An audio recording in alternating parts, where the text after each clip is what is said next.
Hey, today's movie is Beauty and the Beast, the 1946 fairy tale fantasy written and directed by Jean Cocteau, starring Jeanne-Marie and Josette.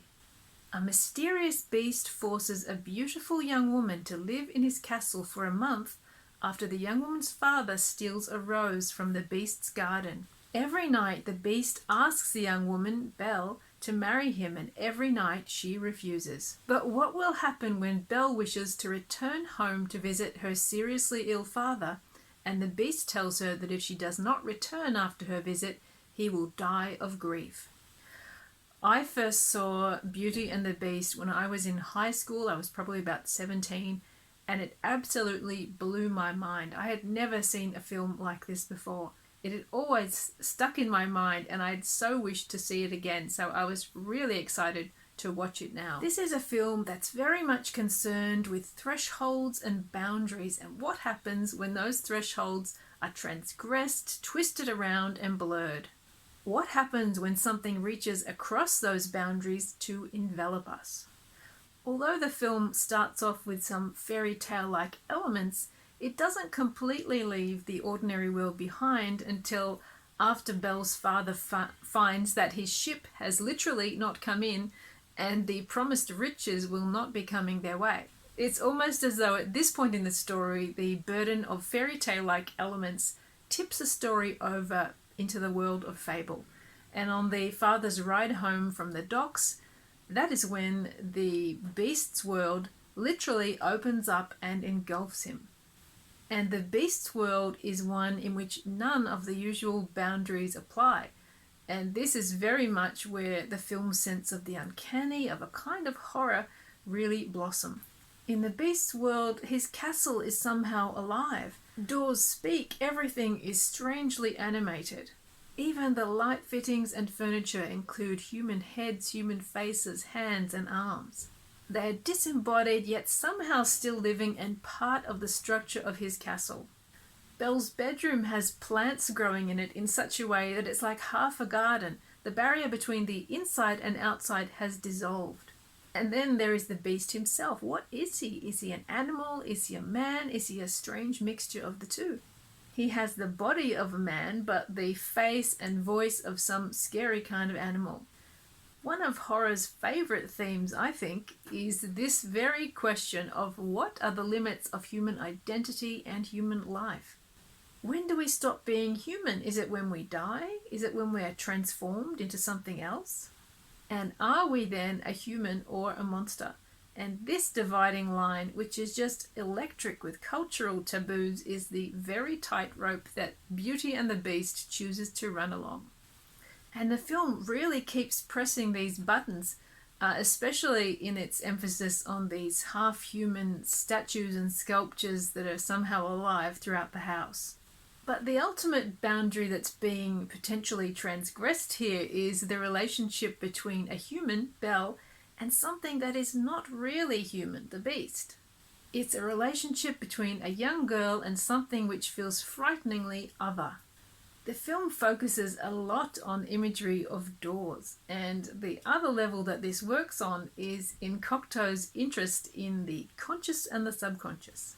And Belle is in a sense caught here between the rules of the waking world, the ordinary world, and the more unstructured world of dreams, where those normal rules do not apply. Everything inside the beast's castle, and even the beast himself, fumes with smoke, as if it's all perhaps just an illusion that might at any moment dissolve into the air. Another of the film's most interesting themes, I thought, was this idea of being trapped. Now, they are both trapped in the movie. Belle is initially trapped by her relationship to her father, that she feels she can't leave. She has this duty towards him. And the beast is also trapped by his love for Belle. Belle is trapped into remaining at home and caring for her father, refusing the proposal of Avenant, until the beast makes her a prisoner, ironically, in his castle. And this separation is what makes her free to love someone else. Now, is Avenant the same person as the beast? Well, effectively, I think yes. A psychoanalytic type reviewer might suggest that the beast represents Belle's fear of an adult male sexuality or romantic connection.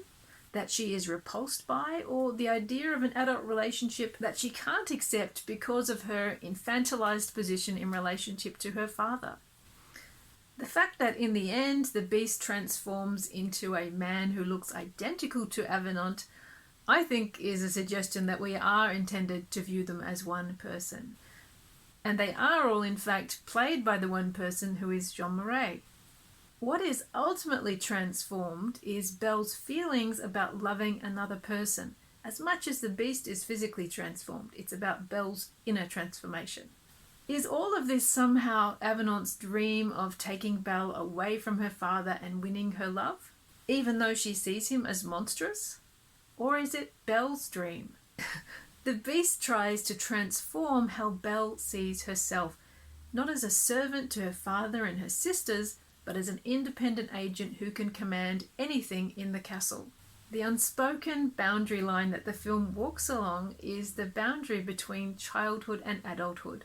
It's acknowledged in Cocteau's written address to the viewer at the start of the film, but more centrally, this is Belle's journey throughout the film. As much as the transformation of the beast is crucial to the story, what's really underlying the whole story is Belle's own transformation from a girl unable to love anyone but her father to a woman capable of loving a man on her own terms. This is a theme also explored in another really interesting film, Neil Jordan's The Company of Wolves, which has a lot of similarities in terms of its emphasis on fable and fairy tale. These deeper levels of symbolism are of course there for the viewer to take or to leave. For even if these kind of ideas are of little interest to you, Cocteau's stunning visuals, which are so dreamy and inventive, can absolutely be enjoyed purely for their own sake.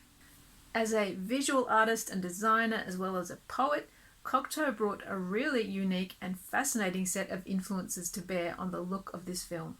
The very compelling performance of Jeanne-Marie as the monster is both alarming and poignantly sympathetic. The monster makeup is absolutely breathtaking, and even in extreme close-up it is flawless. I was so impressed by the makeup in this film. Equally impressive is the performance of Josette, who brings strength and complexity to the role of Belle.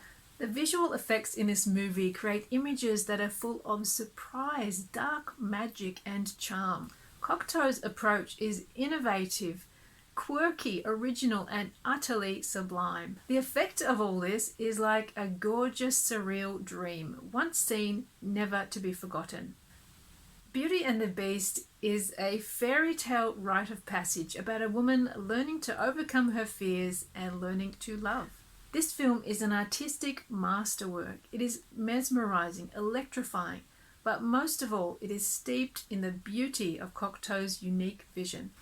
I would highly recommend this film if you're in the mood to see a stunning and dreamlike masterpiece of French cinema, one that you will never forget. Thank you so much for watching today, and I hope you'll join me next time. I'll see you then. Bye.